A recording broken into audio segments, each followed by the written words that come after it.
आप भी एक डेटा साइंटिस्ट बनना चाहते हैं एमसीए करने के बाद, तो क्या सैलरी फिगर्स आप एक्सपेक्ट कर सकते हैं इस अमेजिंग जॉब रोल में जाने के बाद? तो क्या है complete road map data scientist बनने का एंड एमसीए के कौन से हैं वो सब्जेक्ट्स जिन पे आपको करना पड़ेगा फोकस?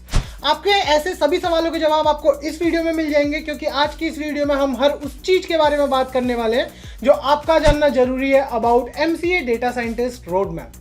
तो हेलो एवरीवन, मैं हूं आपका होस्ट कौशल और मैं आपको बेस्ट गाइड करने वाला हूं आपके सभी एमसीए कोर्स रिलेटेड क्वेरीज में। वीडियो शुरू करने से पहले अगर आप इस चैनल पर नए हैं तो चैनल को सब्सक्राइब कर लीजिए और अगर ये वीडियो आपको पसंद आता है तो इसे लाइक करें और शेयर करें। तो चलिए शुरू करते हैं आज का अमेजिंग वीडियो।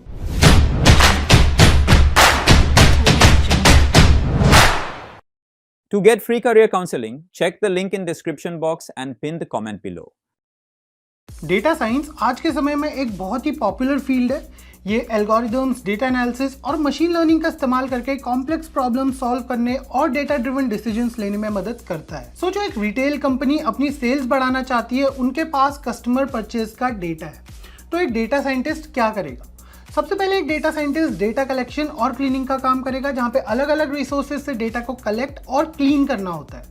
इसके बाद बारी आती है डेटा एनालिसिस की। डेटा एनालाइज करके पैटर्न्स निकालते हैं, जैसे बारिश के दिनों में अम्ब्रेलास की सेल्स बढ़ाना एक्सेट्रा। इसके बाद बारी आती है प्रिडिक्शन की। प्रिडिक्टिव मॉडल्स बनाता है फ्यूचर सेल्स ट्रेंड्स को प्रिडिक्ट करने के लिए एक डेटा साइंटिस्ट। इस तरह डेटा साइंटिस्ट कंपनी को बेहतर डिसीजन लेने में मदद करता है। इस रोल में आप डेटा को एनालाइज और इंटरप्रेट करते हैं ताकि आप उसमें से इंपॉर्टेंट इंफॉर्मेशन को निकाल सकें। अब हम बात करते हैं एवरेज सैलरी की एक डेटा साइंटिस्ट।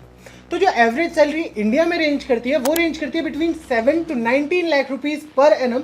ये डिपेंड करता है आपके एक्सपीरियंस में एंड आप कौन सी कंपनी में डेटा साइंटिस्ट की पोस्ट पर काम कर रहे हैं। तो एज एन एमसीए स्टूडेंट आपके पास कंप्यूटर एप्लीकेशन में एक स्ट्रॉन्ग फाउंडेशन है। तो चलिए ब्रेक डाउन करते हैं डेटा साइंटिस्ट रोड मैप को हर सेमेस्टर के सब्जेक्ट्स के अकॉर्डिंग एंड देखते हैं कि कौन से सब्जेक्ट्स पे आपको करना है फोकस हर सेमेस्टर में। तो आपके 2 साल के एमसीए के दौरान आप कई अलग अलग सब्जेक्ट्स कवर करेंगे। डेटा साइंटिस्ट बनने के लिए कुछ स्पेसिफिक एरियाज पर फोकस करना होता है, तो हम देखेंगे semester wise breakdown of data scientist. तो सबसे पहले बात करते हैं सेमेस्टर 1 की। ये काफी इंपॉर्टेंट सेमेस्टर है। इसमें जो इंपॉर्टेंट सब्जेक्ट्स हैं उनमें सबसे पहला सब्जेक्ट है mathematics for computer science. Mathematics में स्ट्रॉन्ग फाउंडेशन बनानी पड़ती है, जिसके लिए linear algebra, probability and statistics की जरूरत होती है एक डेटा साइंटिस्ट को। इसके बाद बारी आती है प्रोग्रामिंग लैंग्वेजेस की। पाइथन और आर जैसी लैंग्वेजेस में माहिर बनना पड़ता है। पाइथन खास तौर पर ज़रूरी है डेटा साइंस के लिए, क्योंकि इसकी एक्सटेंसिव लाइब्रेरीज हैं जैसे कि नमपी। इसके बाद बारी आती है डेटा स्ट्रक्चर्स एंड एल्गोरिदम्स की। कोर कॉन्सेप्ट्स को समझे और उनका एप्लीकेशन डेटा प्रोसेसिंग और एनालिसिस में कैसे होता है ये समझना बहुत ज़रूरी है एक डेटा साइंटिस्ट के लिए। इसके बाद बारी आती है डेटाबेस मैनेजमेंट सिस्टम की। सीक्वल और नो सीक्वल डेटाबेस को सीखना बहुत ज़रूरी होता है एक डेटा साइंटिस्ट के लिए, जो लार्ज डेटा सेट मैनेज और क्वेरी करने के लिए काफ़ी क्रूशियल लैंग्वेजेस है। अब हम बढ़ते हैं अपने सेकंड सेमेस्टर की तरफ। तो सेकंड सेमेस्टर भी काफ़ी क्रूशियल है। इसमें जो सब्जेक्ट्स आते हैं उसमें सबसे पहले advance statistics and probability. Statistical methods की डीप अंडरस्टैंडिंग बहुत ज़रूरी होती है डेटा साइंटिस्ट के लिए। इसके बाद बारी आती है मशीन लर्निंग की। इसके बेसिक सीखना बहुत ज़रूरी है एक डेटा साइंटिस्ट के लिए, जैसे कि सुपरवाइज्ड एंड अनसुपरवाइज्ड लर्निंग। इसके बाद बारी आती है बिग डेटा टेक्नोलॉजीज़ की, जिसमें हडूप और स्पार्क एक डेटा साइंटिस्ट के लिए बहुत ही इंपॉर्टेंट टूल्स हैं।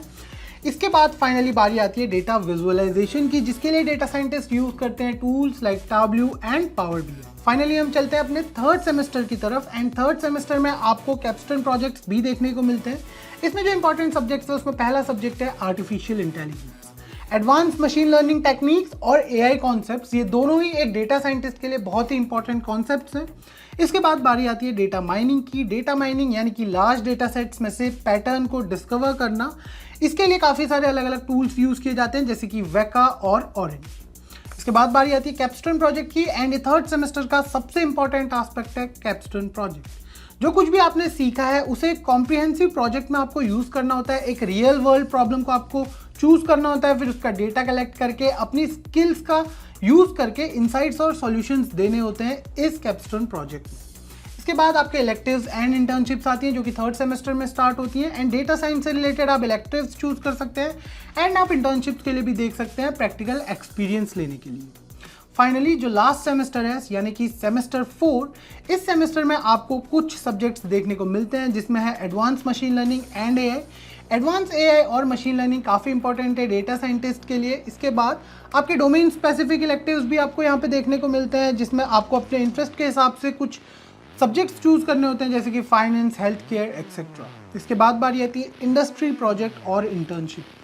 4th सेमेस्टर यानी कि फाइनल ईयर का फाइनल सेमेस्टर, और ये सबसे इंपॉर्टेंट चीज़ है आपके अभी तक के MCA कोर्स की, क्योंकि यहाँ पे आपको अपनी लर्निंग को प्रैक्टिकल इन्वायरमेंट में इम्प्लीमेंट करना होता है। फाइनली जो आपके थीसिस एंड रिसर्च की बारी आती है वो भी आपका 4th सेमेस्टर में ही होता है। इसमें आप काम कर सकते हैं इस पर्टिकुलर सेमेस्टर में। एंड अब हम बात करेंगे कुछ एडिशनल स्किल्स एंड रिसोर्सेज की जिसके थ्रू आप डेटा साइंटिस्ट बन सकते हैं। तो आपके MCA करिकुलम के अलावा कुछ एडिशनल स्किल्स यानी कि जो आपको एडिशनल स्किल्स सीखनी है उनमें कुछ पर्टिकुलर रिसोर्सेज पे फोकस करना चाहिए, जिसमें सबसे पहला है ऑनलाइन कोर्स। कोर्सेरा, एडेक्स और यूडेसिटी जैसे प्लेटफॉर्म स्पेशलाइज्ड कोर्सेज ऑफर करते हैं डेटा साइंस और मशीन लर्निंग के लिए। आप उन्हें ज़रूर कंसिडर कर सकते हैं। इसके बाद बारी आती है कोडिंग कंपटीशन की। कैगल, हैकर रैंक और काफ़ी सारे ऐसे प्लेटफॉर्म्स हैं जो कॉम्पिटिशन्स ऑर्गेनाइज कराते हैं एंड ये एक आपको एज देता है आपके कॉम्पिटिशन से। एंड आप यूज़ कर सकते हैं इन पर्टिकुलर ऑनलाइन प्लेटफॉर्म्स को फॉर योर कोडिंग कॉम्पिटिशन्स। इसके बाद बारी आती है प्रोजेक्ट्स की। अपने स्किल्स को शोकेस करने के लिए और एक पोर्टफोलियो बनाने के लिए प्रोजेक्ट्स काफ़ी ज़रूरी हैं। आप इन प्रोजेक्ट्स को अपने CV में भी मेंशन कर सकते हैं। एंड फाइनली बारी आती है नेटवर्किंग की। तो आप डेटा साइंस की कम्युनिटीज़ ज्वाइन कर सकते हैं, आप मीटअप्स अटेंड कर सकते हैं प्रोफेशनल से। इसके अलावा आप लिंक्डइन में भी काफ़ी सारे प्रोफेशनल्स को रीच आउट कर सकते हैं फॉर नेटवर्किंग।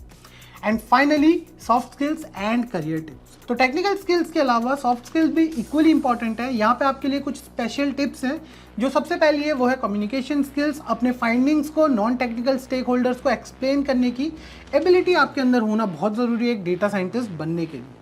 इसके बाद प्रॉब्लम सॉल्विंग स्किल्स, एक स्ट्रॉन्ग एनालिटिकल माइंडसेट डेवलप करना और कॉम्प्लेक्स प्रॉब्लम को अप्रोच और सॉल्व करने का जो तरीका है वो आपके काफी काम आएगा एक डेटा साइंटिस्ट बनने के बाद। एंड जो फाइनल है वो है कंटिन्यूअस लर्निंग। डेटा साइंस का जो फील्ड है वो कॉन्स्टेंटली इवॉल्व हो रहा है, तो आप क्यूरियस रहना और नई टेक्निक्स और टूल्स को सीखते रहना आपके लिए बहुत जरूरी है। तो अपने करियर के लिए इंटर्नशिप्स और एंट्री लेवल पोजीशंस के लिए अप्लाई करना भी ना भूले। एक स्ट्रॉन्ग लिंक्डइन प्रोफाइल बनाएं एंड एक्सपीरियंस प्रोफेशनल से मेंटरशिप। तो ये था एक complete road map data scientist बनने का MCA करने के बाद। आई होप आपको आज का ये वीडियो पसंद आया हो। अगर आपको ये वीडियो पसंद आया तो इसे लाइक करें और शेयर करें अपने दोस्तों के साथ। अगर आपके मन में MCA कोर्स से रिलेटेड कोई भी डाउट तो प्लीज हमें हमारे कॉमेंट सेक्शन में बताइए। So thank you so much for being here today. मिलते हैं आपसे अगली वीडियो में, तब तक के लिए stay tuned to MCA fundas by Sunstone.